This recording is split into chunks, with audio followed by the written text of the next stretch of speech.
I can't see Eric. Good morning, everybody.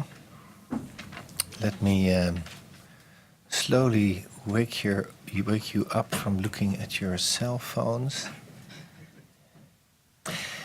My name is Peter van Tuyl.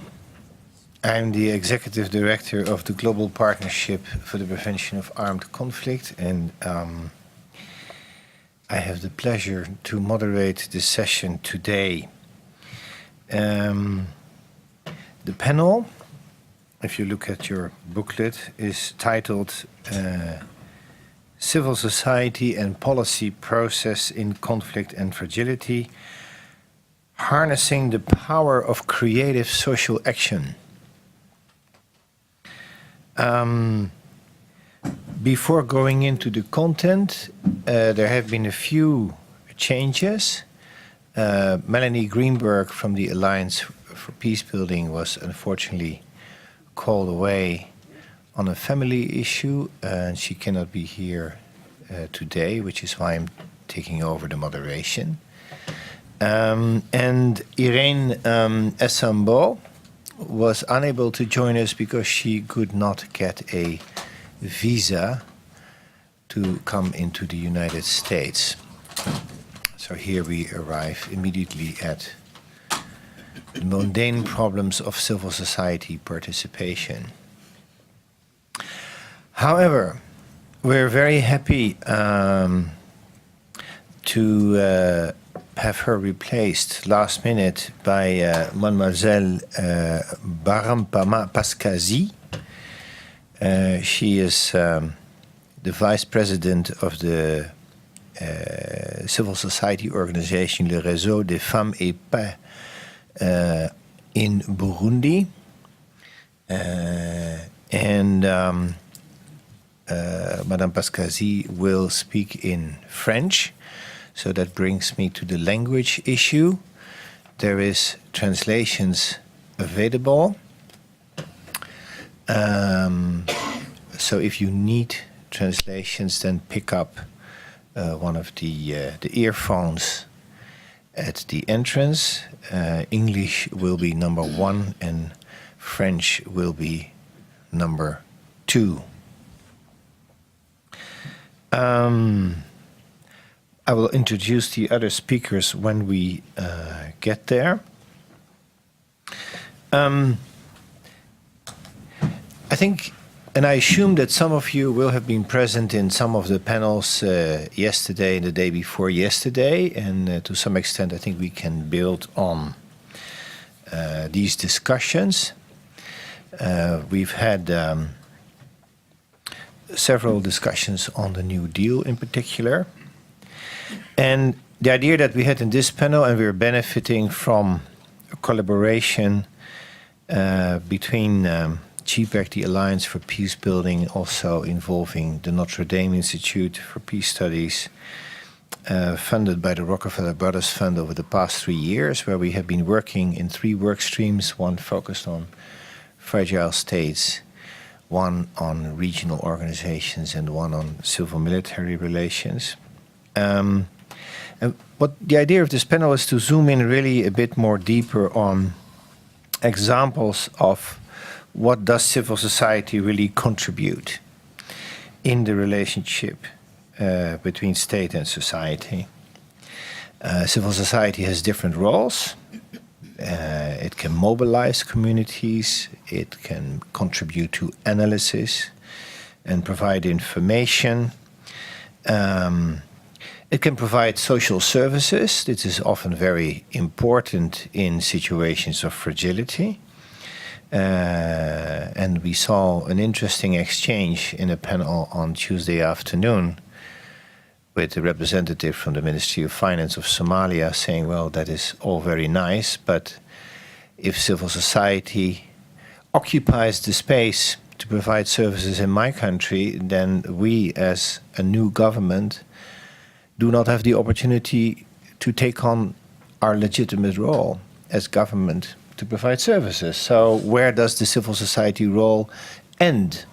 That's a relevant question, I think, in this debate. Civil society also does advocacy, plaidoyer in French. Advocacy broadly is the strategic use of information to democratize unequal power relations.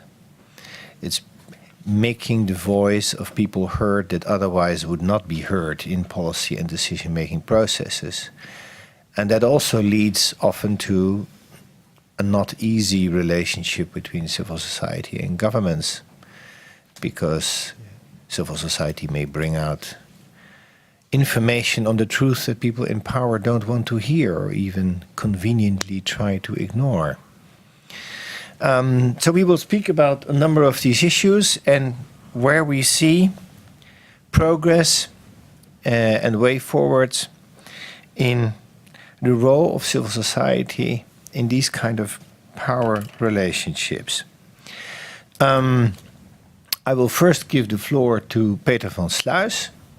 He's a senior strategist with Coordinate, a Dutch development organization. But his main role there is he has been coordinating the civil society platform involved in the New Deal process, and Peter will share some of his experiences and observations. Peter, over to you. Thank you, Peter, for that introduction. And no need to introduce myself. It's a little bit confusing to have two Peters on the panel, maybe, but I will speak to the questions Peter raised here. Let me first give you a little bit of a background on the role of the civil society platform in general. I mean, before going into the questions on how we see civil society contributing to the process, the policy process.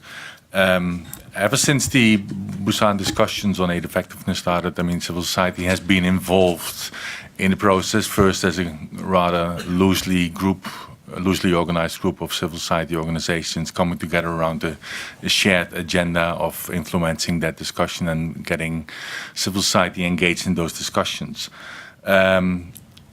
Over time, when the New Deal for Engagement in Fragile States was agreed upon, that coalition of civil society organizations became firmer, and at one point in time it was agreed to brand it as the Civil Society Platform for Peace Building and State Building, which then became also the official vehicle for engagement in that international policy process.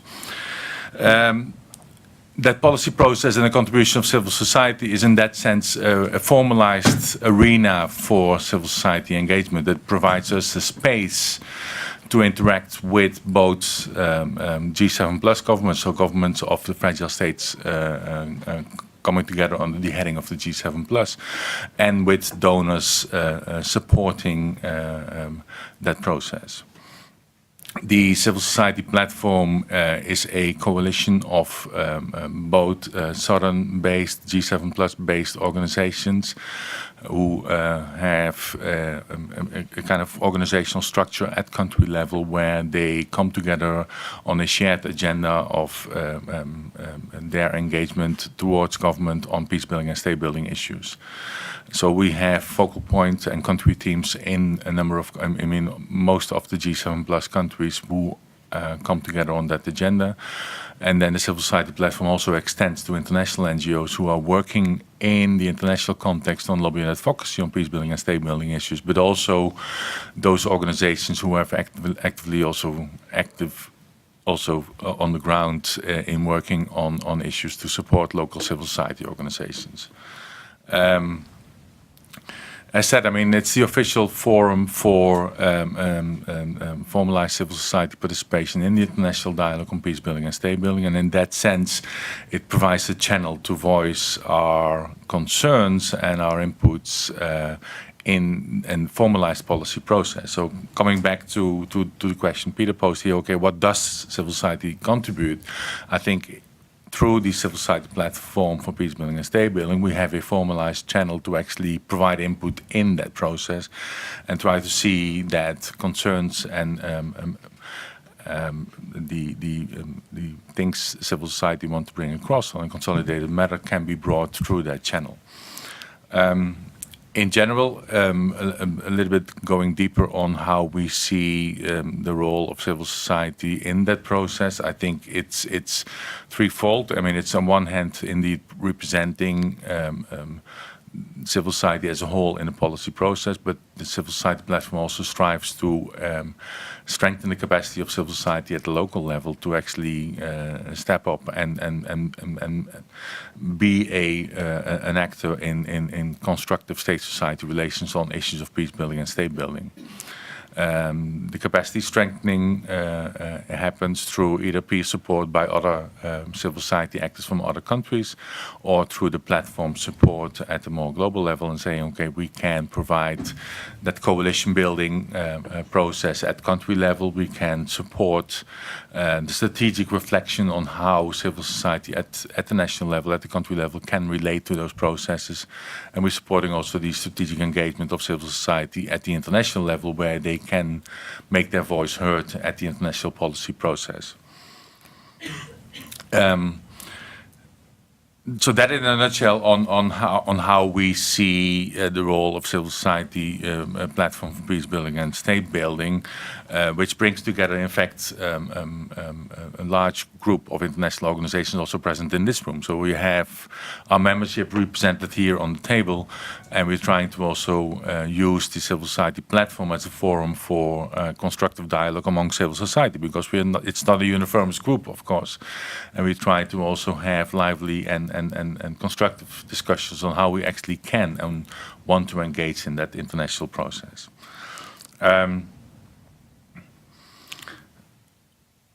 The session on Tuesday, which we co-organized with UNDP, had a focus on safeguarding inclusivity, and I think that is one of the key aspects which we have been advocating for, is the prominence of the aspect of inclusive politics and legitimate politics as a part and parcel of the peace building and state building goals in the context of the New Deal for engagement in fragile states. And that has been a focus area where I assume my colleague Aaron will speak about also in relation to the work she has done. But that is one of the focus areas. Furthermore, I mean, the platform has been supporting, as I said, action at national level in strengthening civil society coalitions. We have also been providing support to the capacity for civil society to respond to crisis situations as they occur in a number of these countries. Situations are not static. Situations are often in flux in fragile and conflict-affected countries. And when Ebola struck the West African region, we quickly realized that some concerted action was needed there, also to see and to ensure that civil society was not left out of the radar in terms of providing adequate response to the crisis occurring in that region. That has led to a report commissioned by us, actually looking at the aspects of social cohesion and trust and building resilience at the societal level, but also re-emphasizing the importance of having civil society part and parcel of that political process in responding to crises as they occur. Let me stop here, I think, just an option of time. Thank you, Peter. You're already expanding the issue, of course, into the importance of relationships in civil society to bring out the civil society function. We heard input into policy process, information, analysis, capacity development, especially of civil society organizations in fragile contexts, helping to get access, making connections from local to regional to global levels, and also what I think is relevant and interesting, foster dialogue between civil societies, because there is not a comenius opinio self-evidently.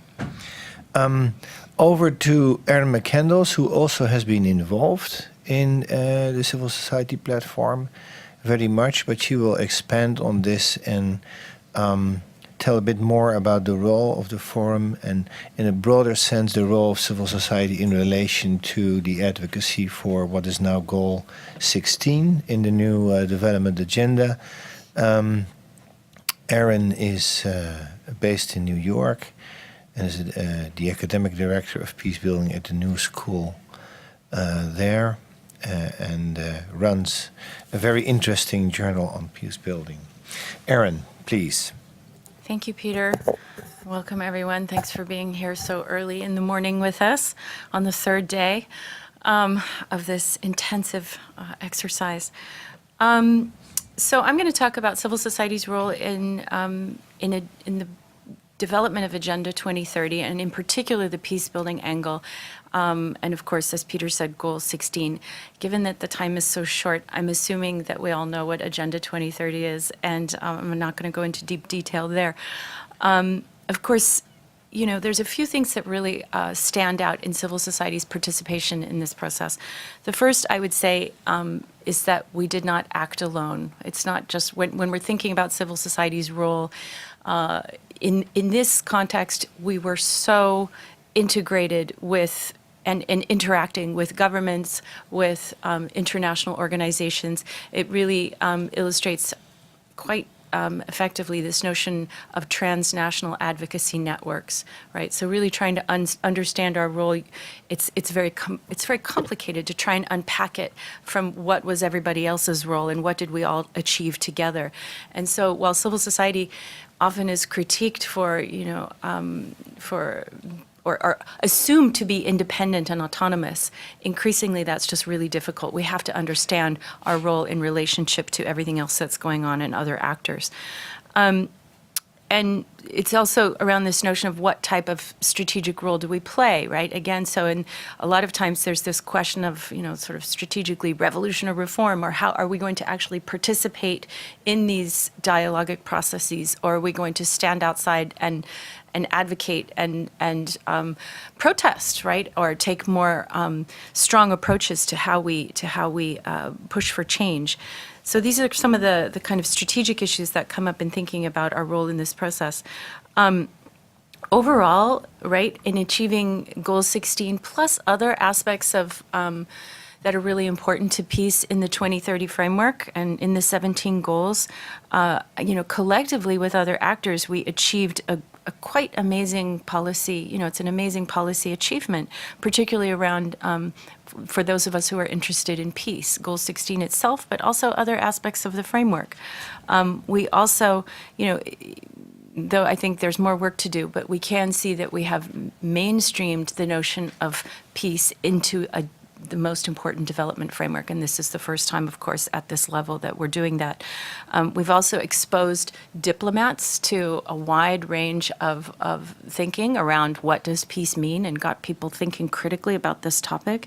And it's quite unprecedented for this notion of inclusion, which we know there's a lot of evidence emerging around the importance of more inclusive processes when we're talking about peace-building impacts. And so there's a precedent there, plus a framework to encourage more action in that area. Civil society's role specifically, I mean, we played a lot of different kinds of roles in this process. One, just, of course, analysis and providing evidence and at really crucial moments in the process, influencing politics through negotiation and providing very influential ideas, again, at key moments in the process, like lobbying persistently throughout, supporting wider inclusion, engaging actors at local level, and bringing different voices into the process. The second area I'm going to talk about is the real dilemmas and challenges that civil society faced. So first is this notion of unprecedented access, right? So but not for everyone, of course, but still if we're talking about civil society as a whole, we had probably more access in shaping this policy debate and outcome than perhaps any other process in time. At least for peace building, for peace and peace building. Certainly maybe climate change, I don't know, I haven't compared it that much, but we definitely have had unprecedented access. And it's also been extraordinarily complex. Right. So how do we engage in this fast-moving train of just, so many different aspects going on, and very difficult to keep pace and to keep strategically engaged in it, and especially when we're talking about a global community of actors at all different levels, and just very, very complex, and how best to participate in it, not be co-opted, and to take advantage at different key moments. And just the volume, the complexity, the political nature of it, all different, all of that area of unprecedented complex access. The second area of dilemma or challenge is how do we frame peace, and how did, this was an ongoing question, how do we frame peace in the framework? And this was, of course, political, what is possible and feasible and achievable, and technical, like how actually do you do it when there's so many ways to include it and to think about it and to make sure that everybody's positions are effectively represented. And of course, this drew on a lot of different historic processes already underway, and which was great, but also complex. And it's not like everybody agrees. We can see that in the 2011 WDR, that the solution to building effective, strong, peaceful states is justice, security, and jobs. While, in the New Deal framework, we've been seeing it in a much kind of broader way around 5 peace-building goals, peace-building and state-building goals. Real challenge in bringing together both the governance and rule of law communities who, as it became clear that it looked like we weren't going to get all these different goals, but we really had to come together. And these are very different communities of thought and practice, as we know. Governance, rule of law, peace building, human security, different ideas, different assumptions, different historical experiences, and so forth. And of course, different ideas between the North and the South. In particular, when we're talking about the G77 and the G7 plus. Again, I'm assuming some of you are familiar with the with the acronyms. I'm sorry, I don't have time to go into them too much. But the G7 plus is the. Did you already describe it? Oh, sorry. Okay. I was still preparing. Sorry. So. Thinking about, what does governance mean? I mean, I think in this process, we had the opportunity, because one of the weaknesses of the New Deal, in terms of thinking about the peace-building goals and the indicators and so forth, was that we didn't early on enough get the international drivers of conflict and fragility. It was very state-focused in what's going on in this society that contributes to conflict and fragility. And in this process, we had the chance to look at it more broadly and to think about international drivers. But that also, of course, made it challenging to bring together the G77 and G7 plus and different actors who are thinking about, are we talking about global drivers of conflict and global, a lot of Brazil and others see key aspects of governance are around global global governance drivers. What am I trying to say? So around the Security Council and, looking at access to more fair governance at the global level rather than at the domestic level. And the third challenge was around how to foster inclusion. So again, we're talking about civil society having all this access, but of course, a lot of these debates were taking place in New York and in capitals of the North, and we can't honestly say that everybody had terrific, great access, as we know, and this is a condition, of course, of just funding, geographical proximity. I mean, and finding many things out at the last minute, as I said, this fast-moving train. Sometimes we'd learn about things at the very last minute, and only those that are very strategically placed can engage. And are they representing everyone's opinion? Of course not. Absolutely not. So these are some of the weaknesses, and they're deep weaknesses that we have to continue to work to address over time. So the last area that I'm going to talk about is what's left to do. And again, this is a huge, huge topic.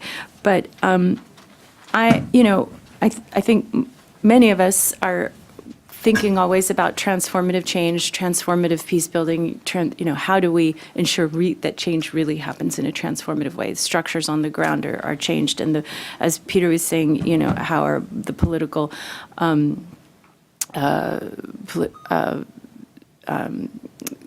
sorry, I didn't sleep last night.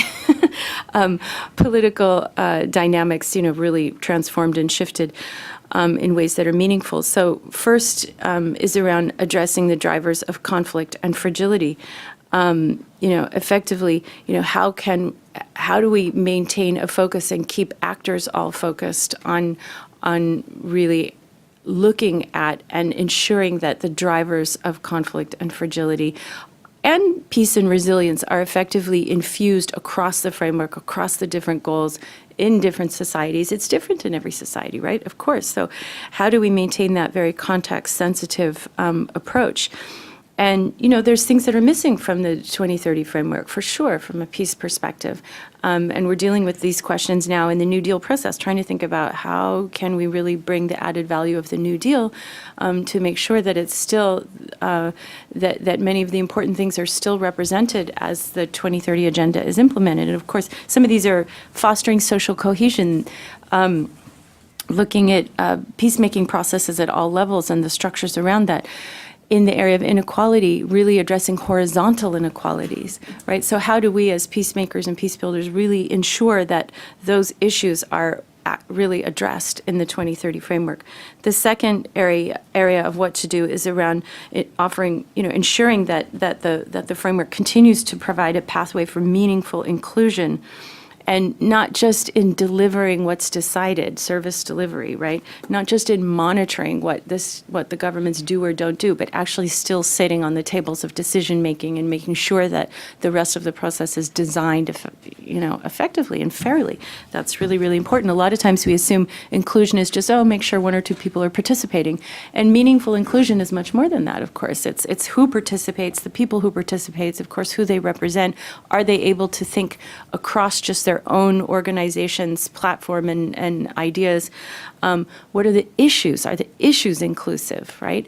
And the way they're being designed, are they going to have inclusive outcomes and impacts for society as a whole? The last area for, obviously, and that's a whole huge area, and maybe we can discuss later, but clear implementation and financing mechanisms, really ensuring that there is a clear set of processes that enable all of these other issues, meaningful issues to unfold and meaningful inclusion. How do we manage the complexity from all of the work that we've done in the New Deal process, which is significant, in particular in creating political dialogue at national levels and between national and international? How do we maintain that momentum and not just implant another template that is not really going to bring transformative change in particular societies?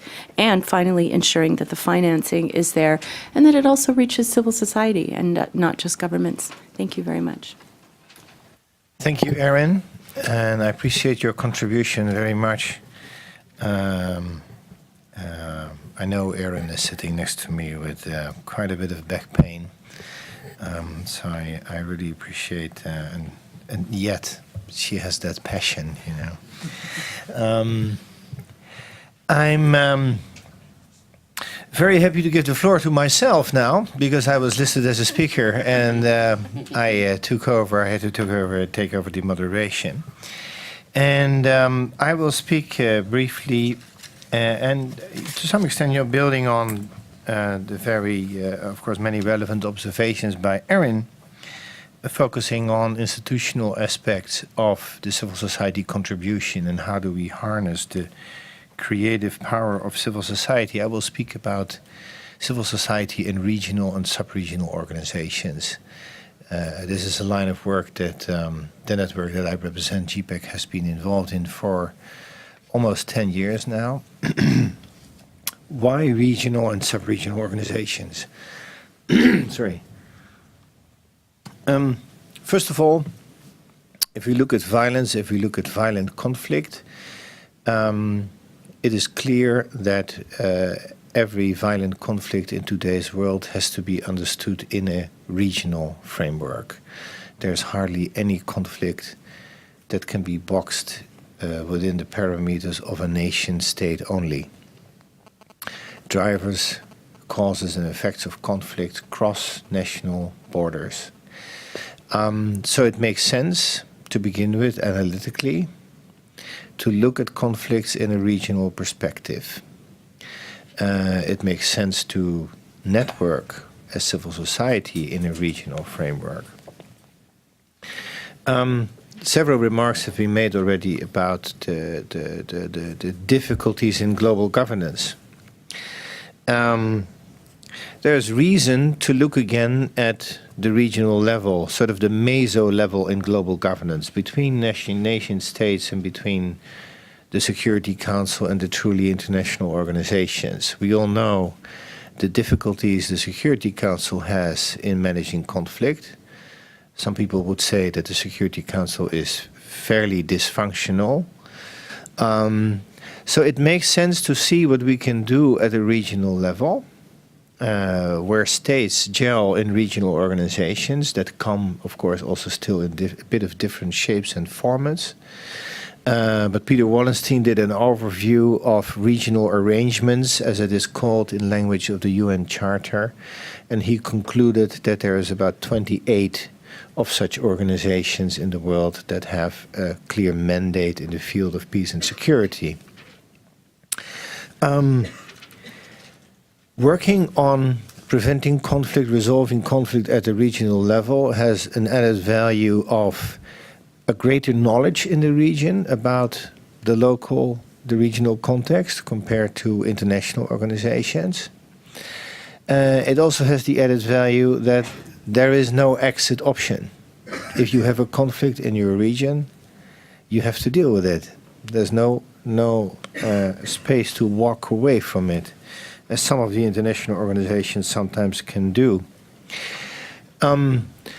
Another observation and experience that we have by networking and around us and trying to relate to regional and sub-regional organizations is that it helps to create space for the contribution of civil society. We have a number of examples where we see civil society organizations having difficulties, let's say, to talk to their own government at a national level. If you take that conversation in a regional space, it can all of a sudden happen. You create a different dynamic. It creates a different form of legitimacy, if you wish. And that is not to suggest that regional organizations are the panacea to everything and that they are ideal. You will find some of the same member state dynamics that you have in the UN. The African Union, of course, for example, and I'm sure we'll hear more about that later, is an example where you also find, let's say, the more problematic forms of leadership coming together. But it is a relevant and interesting level in global governance to look at and for civil society to work on, to bring out precisely the different forms of contributions that we can make. Analysis, input, greater legitimacy, early warning, some of the more normative things that we work on. To mention a few examples, some of you may know that the most institutionalized relationship between civil society and a sub-regional organization exists in Western Africa, where the West African Network for Peace Building has an MOU with ECOWAS, basically does all of the early warning for ECOWAS. Very effective relationship, very productive, and I think it's fair to say that the collaboration between civil society, the sub-regional organization, and also the UN Office for West Africa helped to pull back Burkina Faso twice from the brink of much greater violence. So I mean, we also see some real results there. I could mention other organizations. The Organization for Security Cooperation in Europe has a very extensive set of relationships with civil society, in which we as GBEC also participate. A special commissioner for minorities that does very important work, often behind the scenes in collaboration with civil society, preventing violence in many Eastern European and Central Asian countries. The European Union, let's not forget about that. I see several representatives of European NGOs also in the room here.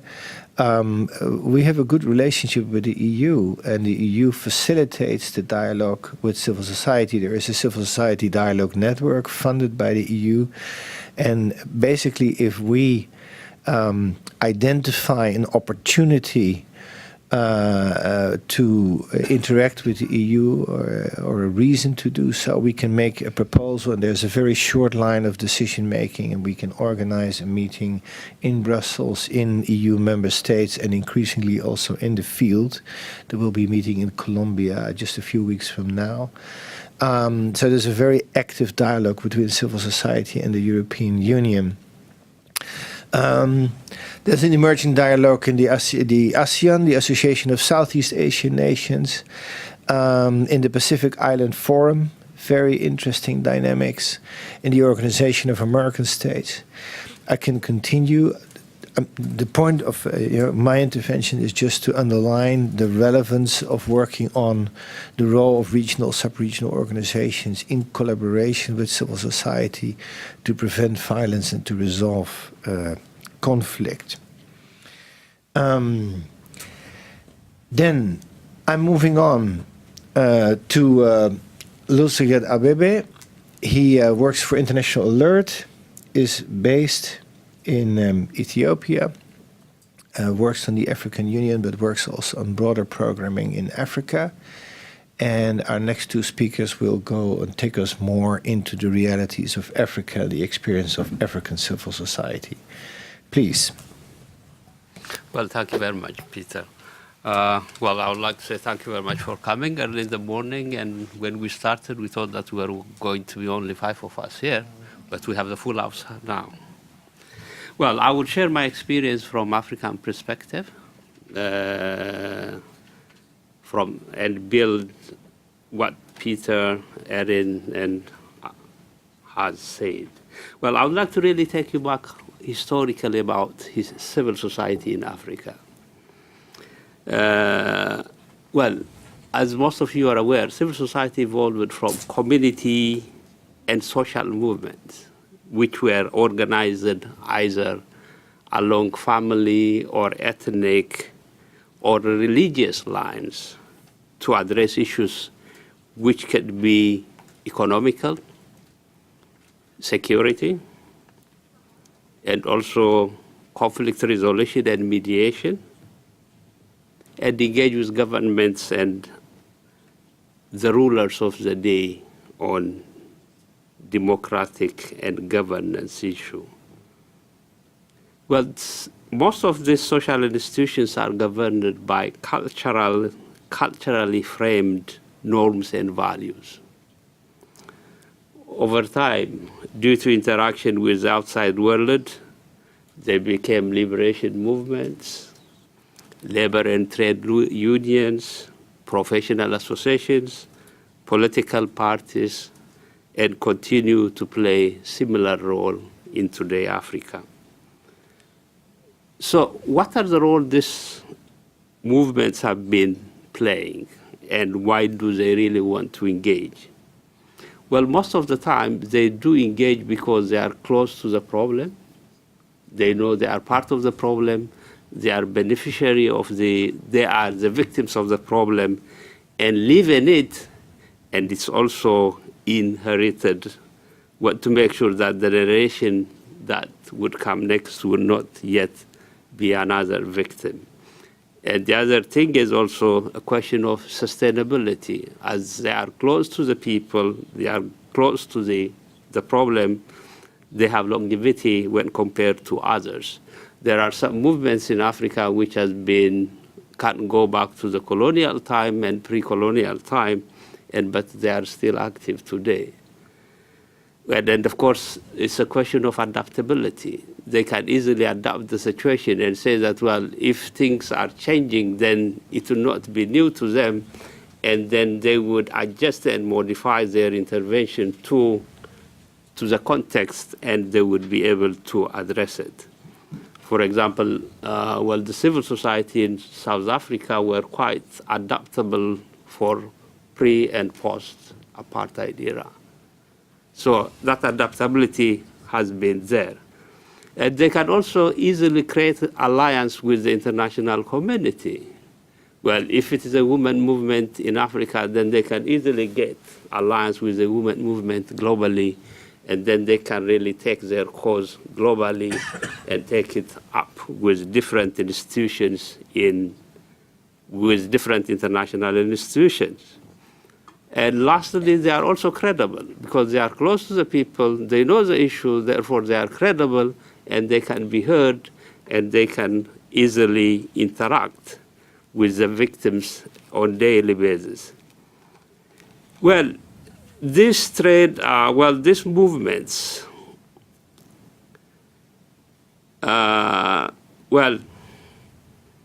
this institutions, the social movement, which have turned to different forms over a course of time. In spite of the complexity of the situation, the context they are in, and in spite of the complexity of civil society itself, well, I doubt if I ask what the definition of a civil society here in the room, I might get 10 or 20 definitions. So they were actually trying to address issues which are relevant and it is home for them. So how do they do it? As it has been said earlier on, they have been creating awareness and share information on issues at various levels.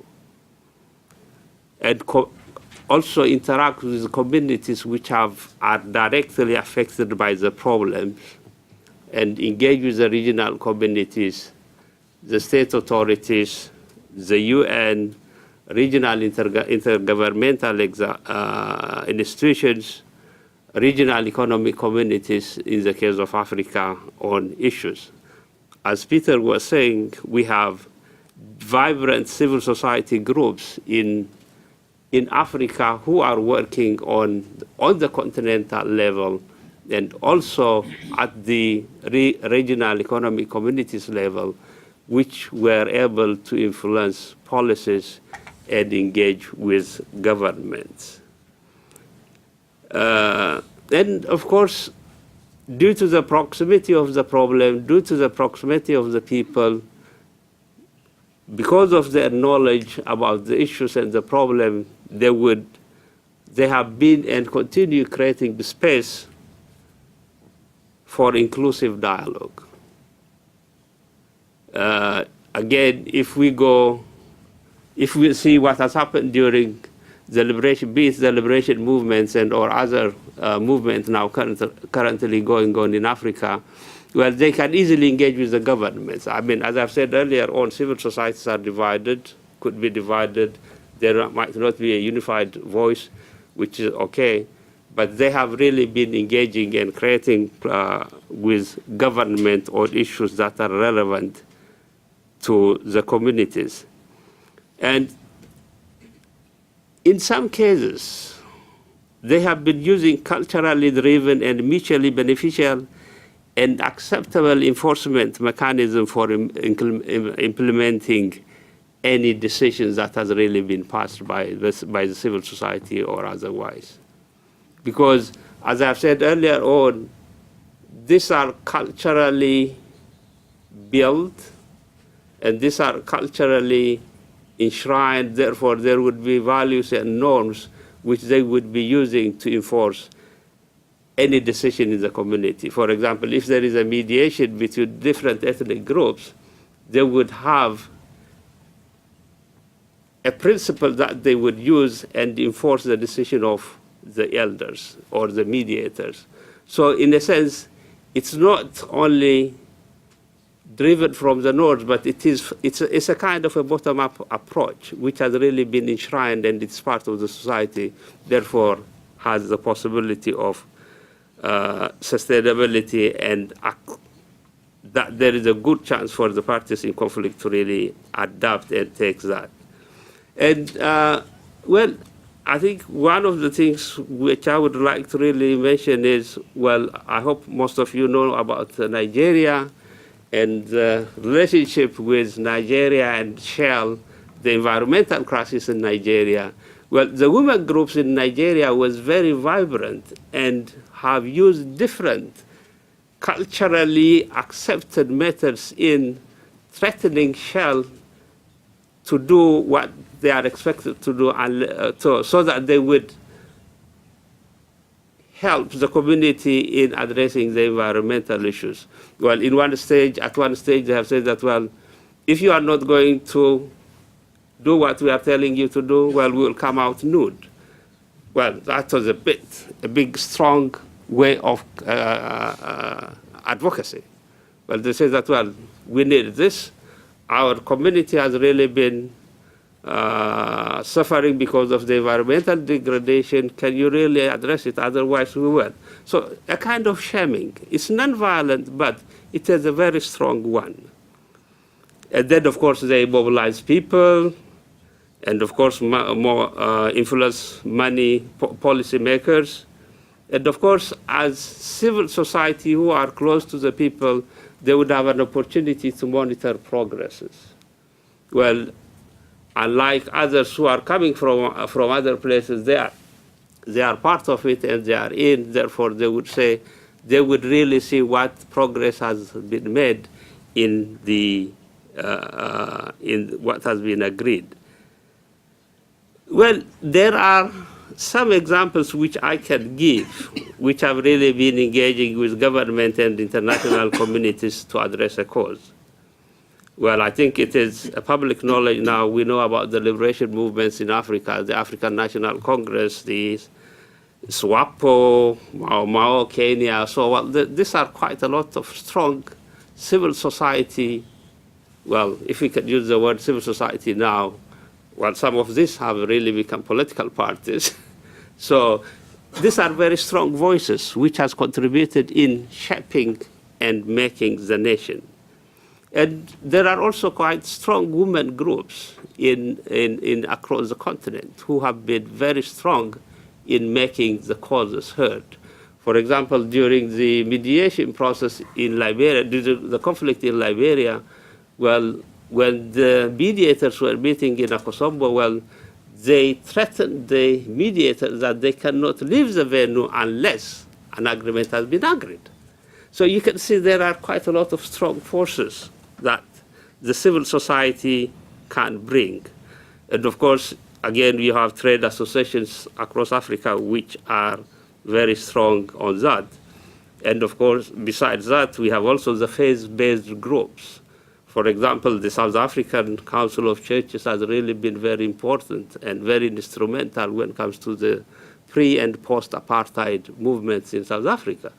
And of course, I hope most of you know about Bishop Desmond Tutu, who has really been a champion and subsequently managed to win the Peace Prize. So these are some of the experiences we have. And then when we bring it back to the New Deal, well, what role have civil society played in the fragility or the implementation of the New Deal? As Peter was saying that, well, and as I said earlier, well, there are regional, continental civil society groups which have really been participated in monitoring the fragility assessment and also developing different frameworks for the implementation of the New Deal in fragile context. And of course, they have continued to provide space for dialogue between different groups so that there would be an outcome which would benefit the communities at large. So in conclusion, I would say, well, the New Deal, which is participatory by framework, and promote a bottom-up process, civil society organizations who have an experience working with the people and living with the people, and which are also more close to the problems, will continue to claim the space and will fill the gap that member states might not be in a position to provide. Thanks. Thank you very much, Lusaget. And I appreciate that Aaron was talking about the creative power of civil society in bridging different communities of thinking, governance, rule of law, people that are not used to talk to each other. Lusaget, of course, emphasizes the creativity in creating space at a local level to build inclusive dialogue between different communities that are in conflict with each other and need to talk to each other. Over to Mademoiselle Pascazi pour donner une introduction à your experience in Burundi. Mademoiselle Pascazi, it's your turn, please.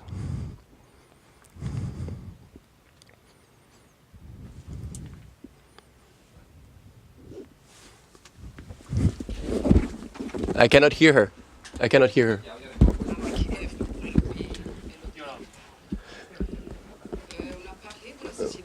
We have spoken about civil society. I would like to speak about civil society on the field.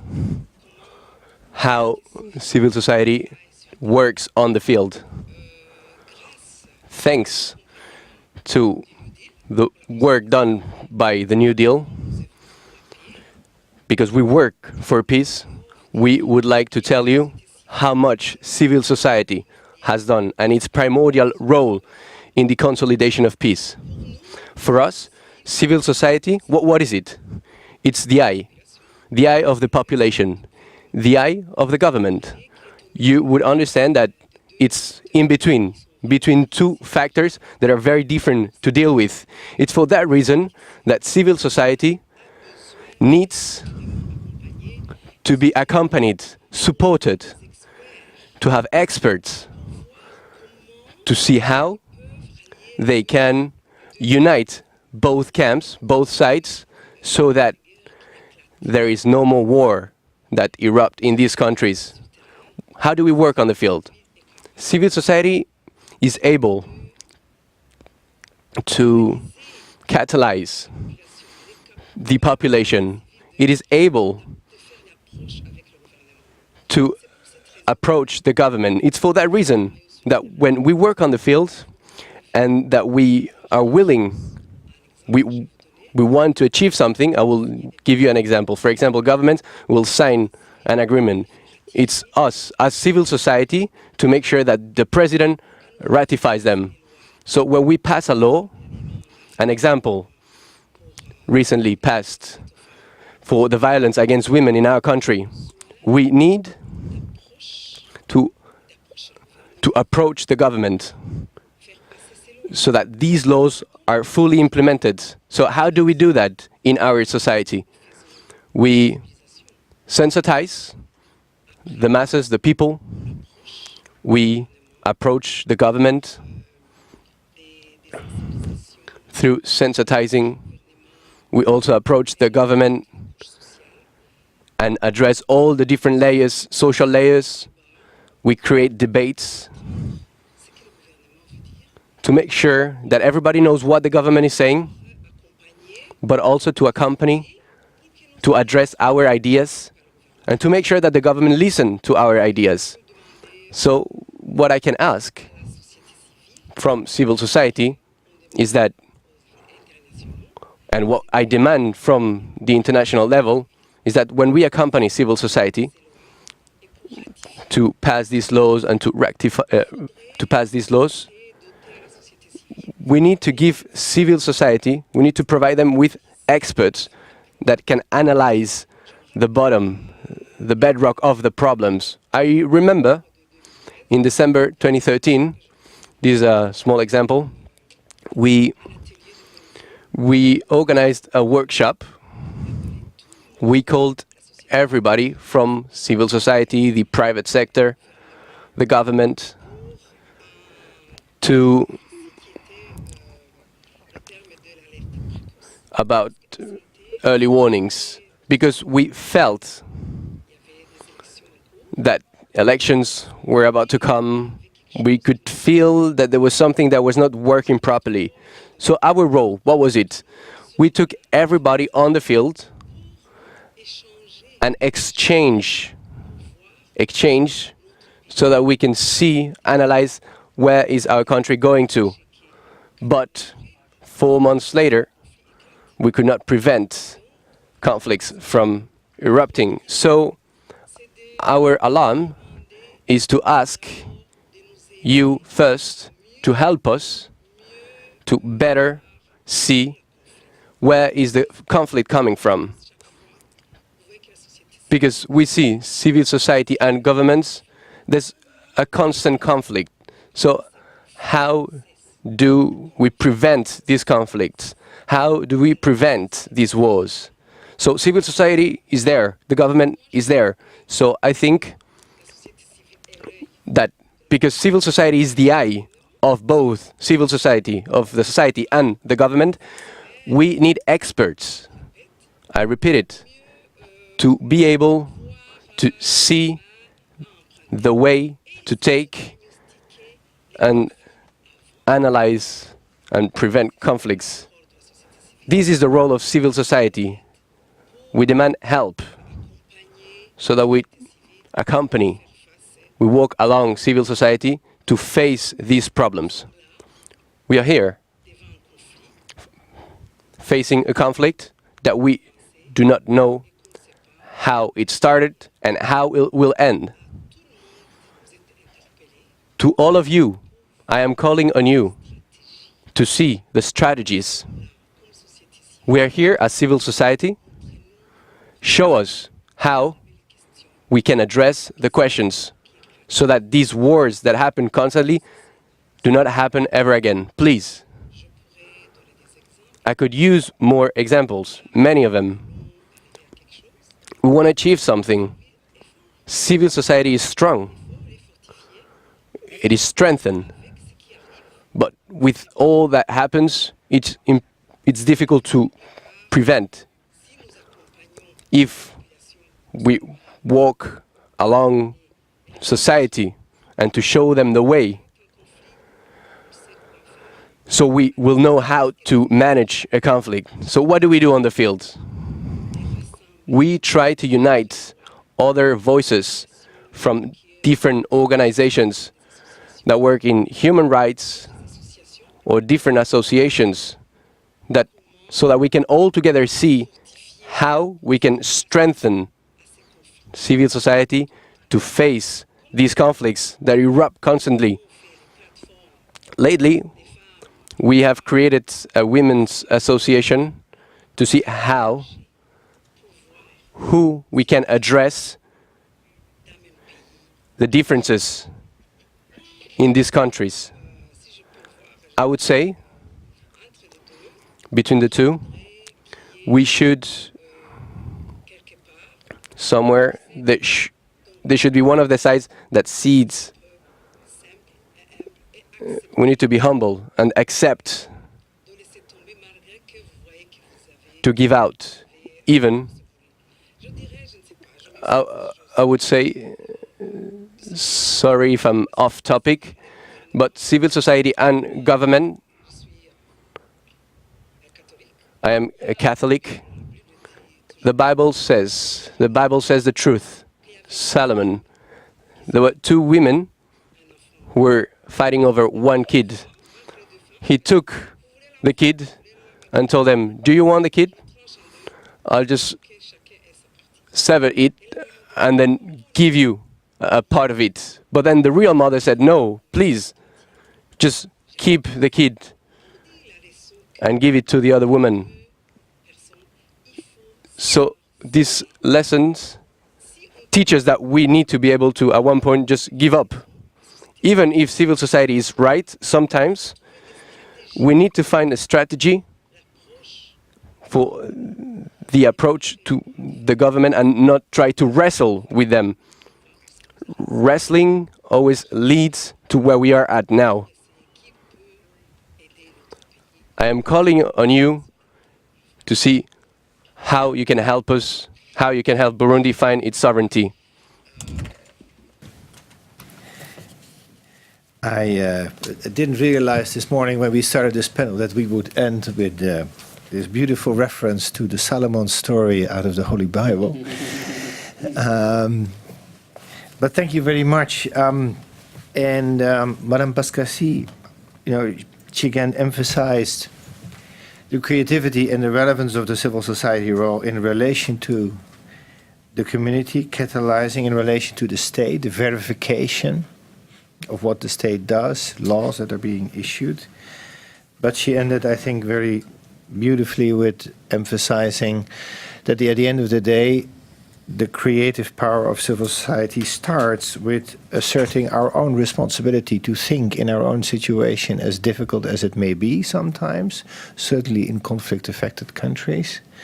But to take our responsibility to organize, to associate, to create a civil society association, to work together and try to prevent violence and build peace. I think that very nicely rounded off all of the presentations. We have done enough talking for now.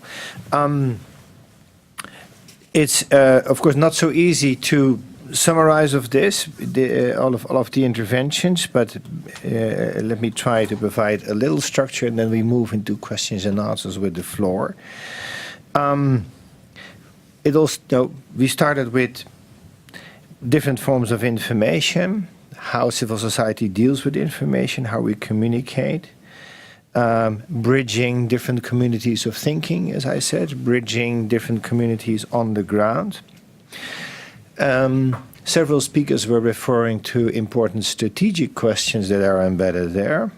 When we do advocacy, do we choose an insider or an outsider strategy? Do we collaborate or do we step on a few toes? Because that may create greater change. The monitoring watchdog function of civil society was emphasized. And also the issue how we organize internally in these networks that can help to bridge creatively different levels from local to national to regional to international. But also how formalized should they be? Peter van Sluis started out, the IDPS, civil society, we have a formalized arena, and that has been helpful. In my own introduction about regional organization, that also plays a role. The example of ECOWAS and WANAB is interesting because it's formalized and it does more. So sort of unpacking a wide scope of different issues that are relevant when we discuss the contribution that civil society can make to policy processes working on conflict and fragility. Over to you for some questions and answers. Please state your name and let's take a couple of questions first. Please, is there a microphone or can we hear each other? For the translation, that's probably necessary, yeah? I'd like to thank you. Is it? Can you hear? Okay. I would like to thank you for your valuable insights. My name is Alexandra Martin. I'm Romanian born. I work with a civil society for several years, and I'm currently studying conflict management at SAIS. And I would like to bring 2 points and following the questions. The first is related to the disconnect that started to emerge between various civil society and their target beneficiaries because of the donors' agendas when it comes to financing.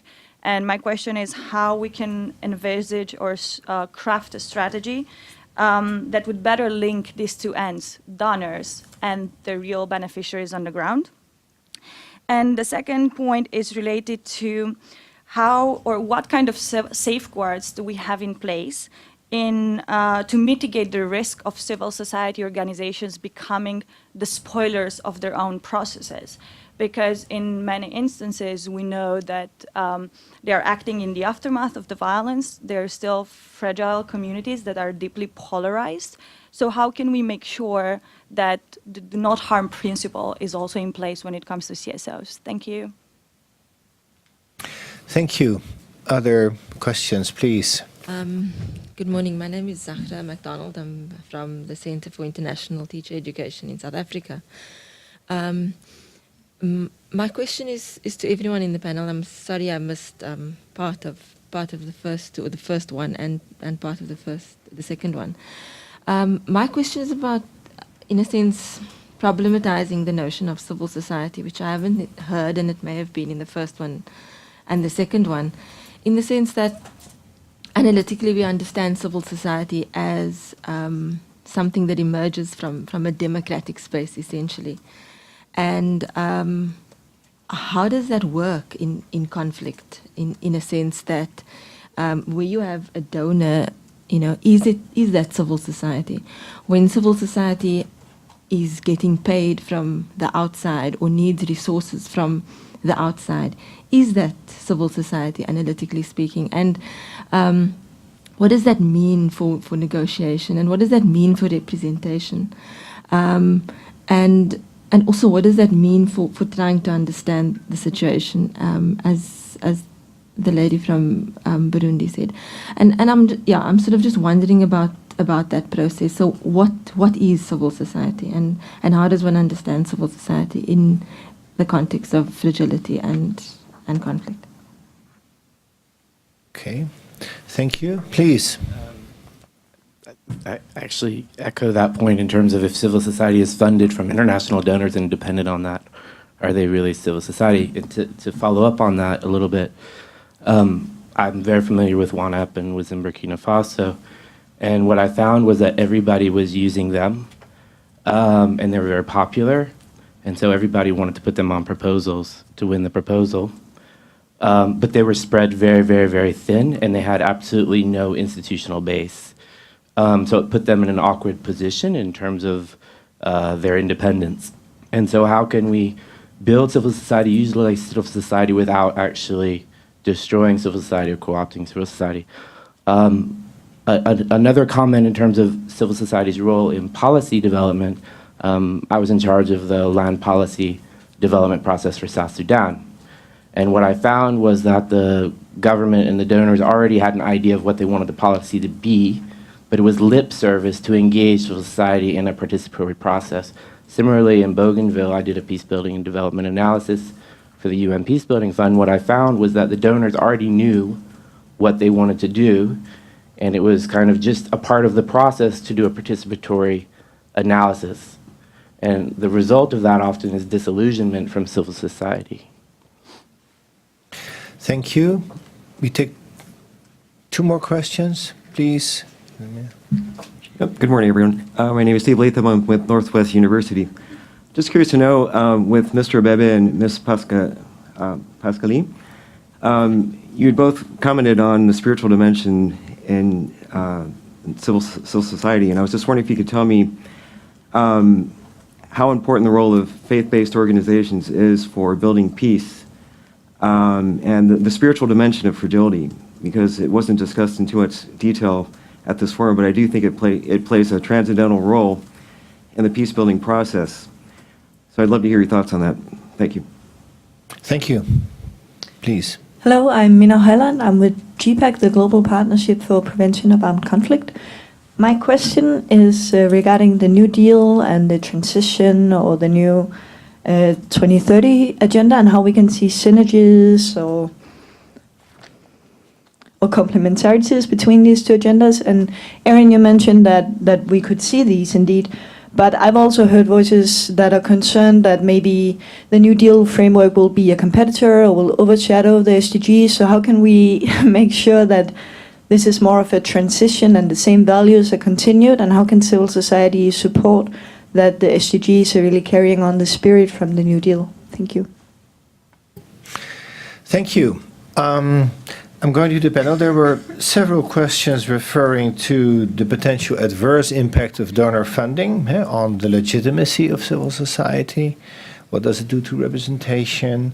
On capacities, yes, WANEP in Burkina Faso, beautiful, but overexposed, spread thin. So I think that's an interesting question, and some specifics here on the role of faith-based organization and the spiritual dimension, and on the agenda promoted.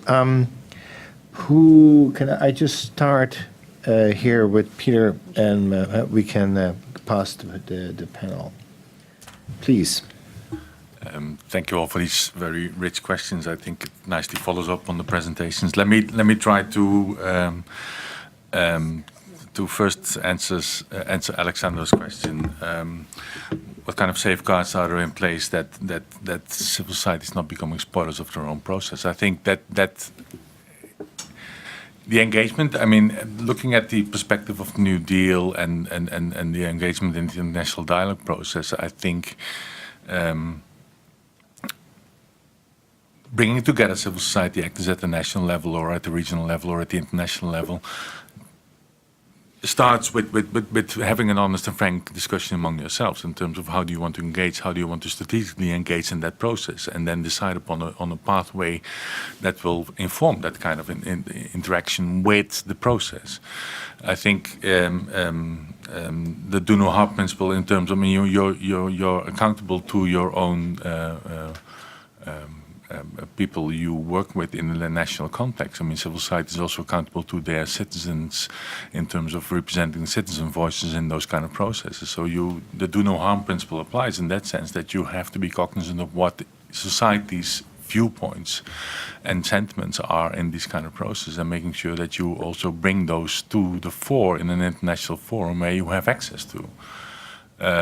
So that as a comment on the do no harm principle and not becoming spoiler of your own process. I think it's the legitimacy question which comes up, of course, in that sense. You have to be sure that you, I mean, civil society is multiple faceted and very broad. I think what we have seen in the context of the New Deal is that it is in fact bringing together in an arena of civil society engagement in this process, a coalition of the willing and a coalition of the engaged who decide upon a common shared agenda in addressing issues of peace building and state building in a formalized, what I called earlier, a formalized context. Yeah. Thank you. Erin, over to you. I know your academic traits are challenged here. Everything's challenged. No, this is a challenging topic. It's really, really complex, and I appreciate the questions very much. And on this question of, what is civil society and who is civil society, I mean, we did have a very fascinating panel on day one where we went deeply into these questions. And in the New Deal process, in fact, this is an ongoing question, and it links to some of the things, Lusaka was saying in describing the nature of civil society in Africa and how, civil society is often challenged today with governments because governments perceive that these are their partners in the liberation struggle. Why should you be on the other side protesting, fighting, being a watchdog? That concept of an independent, autonomous civil society is not natural to a lot of societies, to a lot of leadership as well around the world. And even in the New Deal process, we struggle with that because the G7+ governments, we're not extremely open to the idea of civil society being a full partner from the beginning. In the New Deal process, it's really developed and come actually quite a long way, I would say. Of course, being open to something, discourse around it, creating spaces for it is still a long way from fully agreeing with it in your heart and making sure it happens when you go back to your country as opposed to the global level. So it's a process, right? But I also think we need to question this notion of, how independent is society, how civil society is it? Can it be in a globalized context? Is anything truly endogenous? And of course, we should be, we should be fighting and looking towards having representation of civil society organizations with strong social bases. But we should also not reduce this understanding of civil society should always have a strong social base, particular representatives in different processes. There's different functions, right? Civil society is extremely diverse and plays many functions. And sometimes, there's different roles for different kinds of civil society depending on what the nature of what is needed, right? And I think we need to embrace that diversity and constantly champion that we have a whole variety of important roles to play and that they're not contradictory, they're not just this, they're not just that. I think, so we had actually I wrote a room document on this, so it goes into these issues quite deeply. That's available on our website, Civil Society Platform, www.cspps.org, and you'll see a lot about the work that we're doing in the New Deal process. And just, so 2 other points. One, I think we do need a code of ethics. Actually, Habib, I think he raised it, and I think it's a great idea. In the New Deal process and in the Agenda 2030, as peace-building NGOs, why don't we have a code of ethics Maybe it already exists, and I don't know. But we should have one, absolutely. And then just to Mina's question on the Agenda 2030 and New Deal, I mean, I started to talk about this in a bit in my discussion, and it's a large topic, and we are struggling with it. But, you know, years of work have gone into, as I said before, creating a political dialogue around how to do peace building and state building in conflict-affected countries, right? That's the nature of the New Deal. And we do not want to throw the baby out with the bathwater because we have Agenda 2030. On the other hand, it's the most powerful, important agreement that we have right now. And we collectively as the world do need to work towards achieving that. So it's a delicate, complex balance, right? And what we've been arguing as civil society in the process is that we should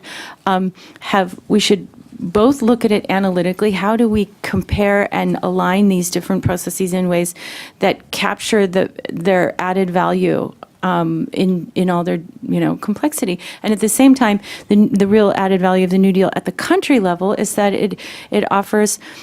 It has much more richness around process, right? So how can fragility and conflict assessments inform the selection and prioritization of goals so that they actually have a strong and good impact on peace? I'll stop there. I know it's long. Thank you. I've decided to skip myself in the panel, and I will say something at the end, because I appreciate also to have our friends from Africa speaking. Loseget, please. Well, thank you. Well, quite very rich questions. The complexity of civil society is complex, so we have to live with it. Well, I don't think that there is a formula where we can say that we can solve that problem. And then for me, as far as they are complex and as far as they can bring different perspectives to the table, so let it be. But for example, if you take the case of Africa, how did the civil society evolve? As Erin was saying that, well, now people who were in the liberation movement together, who were in the same boarding school, now have gone into two parallel paths. So there is a contradiction, but I think that is going to continue as it is. Well, in the African context, as far as I can see, well, the political parties, as I've said, has evolved from social movements. The civil societies have evolved from social movement. Therefore, it would be very difficult to say that, well, this is the demarcation between the two of them. But they are going to really go along. That is how I see it. And of course, well, as my friend has said that, well, some civil society are donor-friendly. Why? Well, I think I'll leave that question. Because donors like them. Why do they like them? Most probably they speak the same language. Could it be the reason? Or they would deliver than the others. So when we see the civil society, we should also see the complexity, be it in the north or also in the south. The civil society in the north has also gone through that transformation process. Those who have started on different issue now have evolved doing another issue. So that transformation is going to continue as far as I can see. And that is why in some countries now, some governments in Africa have said that, well, NGOs cannot work on human rights issues and also on peace-building issues if they are financed by donors. Because as it has been said that, well, whose policy are they going to promote? So that is going to be the way of life in Africa as it is in some African countries. Well, the role of faith-based groups in peace building, I personally believe that they can play a very prominent role. And we have seen them playing a role. And of course, in any society, like in any society, in the religious community, you have the two extremes. Well, you have the most conservative ones and the liberal ones, and then I usually take those at the middle. Those are actually good peace builders. You can go with them because they have the level of their tolerance is very high, and they would be accommodating others, rather than if you do those with the extremes, then you can go nowhere. So that is how I say it. And then they have played quite a lot of good roles in different parts of Africa, well, when faith-based at large. Thank you. Madame Pascazi, s'il vous plaît. Thank you. My brother has almost said everything, but I would like to add, with regard... Can hear.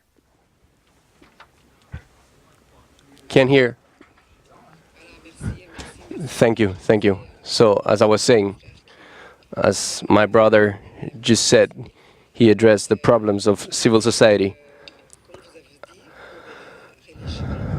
With regard religion, at our place, we consider religion as a different factor that is not part of civil society. It is not the government either.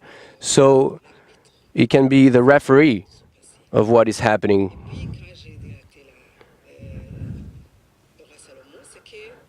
With regard to Solomon, I tried to touch upon the need to understand how to divide, how to decide between one side or the other. We need someone neutral who decides between one side or the other, that is able to see the reality. So that's where I see that religious associations can help consolidating peace, and also, as we say with civil society, we are here to judge, but we shouldn't judge.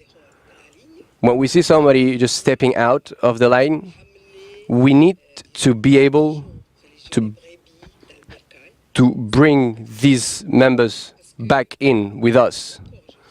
We have two bodies: the catalyzing force of civil society, and on the other side, the government that also has the army. So between them two, we need to establish structures that can work between them two and address the rivalry, so that we prevent the wars that divide the African countries. So it's up to you. It's for you to find these strategies to help African countries to move out of these situations. So that's what I think that religious-based associations can help into that process. The Bible speaks truth. We need to be able, though, to read it properly and see how we can move forward with it. So these two parts, these two men that fight between each other, we need to find a judge, a referee, somebody neutral that can decide and also bring solutions, suggestions, so that these two parts in the conflict can work together and build a new country. Thank you. Of the questions, let me just try to make a contribution on two fundamental issues. There was a question on sort of the definition of civil society and how to understand it. There's a wide scholarship, of course, on civil society, and the role of civil society in development and peace building is generally seen as a sphere of organizing in between the family and the state. And we, of course, define it as non-violent and gender-friendly, as opposed to, there's a discourse on civil society and uncivil society. Also, because you said, well, it generally comes out of a democratic society, I would take issue with that. I mean, I visited Somalia in 1996, and there wasn't even a state, but there was civil society. And if you take a very difficult space for civil society at the moment, like Russia, It is not democratic, but you will find civil society. People always organize. That is the fascinating aspect of it, I think, and why it's relevant, because it is. So it tries to describe as amorphous and as varied as the phenomena is, but the fact that people will organize for public goals, health, education, security, interest of women. And they are motivated, of course, by who they are. And if they have a certain belief that will normatively motivate them. The other thing I think to frame this discussion is there's actually questions about the upward accountability of civil society versus the downward accountability and the balance between them. That's where the questions on donor financing come from. Is it justified if a donor gives you money to be accountable to the donor? That's fair enough. But what does that do to your downward accountability, to the communities that you try to serve? So that poses two additional questions, expanding that argument. One would be, for me, there is an underdeveloped debate on donor accountability. I think we should focus there. And there is the issue then more on how to organize the downward accountability of civil society. How are we organized in our networks? How is the civil society platform that Peter is working for? How do we relate to our members in country? How do we get feedback? How do we make sure that we monitor our own results and are accountable to them? We communicate about them. And I think we are making progress in that direction. So that those are sort of the parameters, I think, of that discussion. We have come to our time, but we are flexible. There's no meeting here after. So if people still want to ask one or two questions, I would be willing to entertain them, unless you want to run to your coffees. Any more questions? Please. I will try to. My name is Enzo Lefebvre. I'm the director of the Budapest Center for the Prevention of Genocide and Mass Atrocities.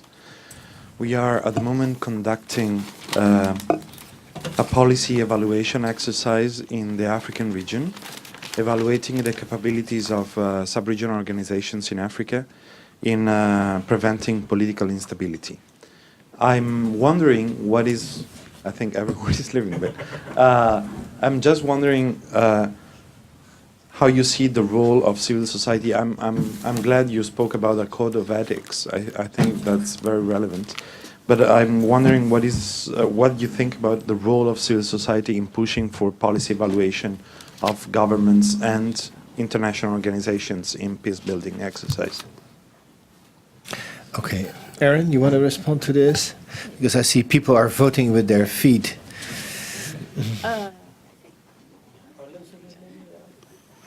No, well, I think, for example, well, I have worked in West Africa a lot, so I know the West Africa context better than the global African thing. Well, in West Africa, we have we have different sub-regional civil society organizations who are vibrant and who have a good accountability mechanism to engage with. Well, beside WANEP is doing on peace building. We have also another sub-regional strong institution called the West African Civil Society Forum. And that has different 4 or 5 thematic areas that is addressing. And then it is an inclusive one where it would engage on different issues in the sub-regionally. And the West Africa Civil Society Forum has also an MOU with ECOWAS. And actually it was mandated to present cross-cutting issues during the Heads of State Summit. So, well, you can engage with those. And then there are quite a number of strong civil society organizations, be it sub-regional or country level, who can really help in the evaluation process. And, well, if you want, we can give you contacts. Thanks. Okay. I thank you very much for your presence. I hope you enjoyed the panel. Thank you. Thank you to the panel.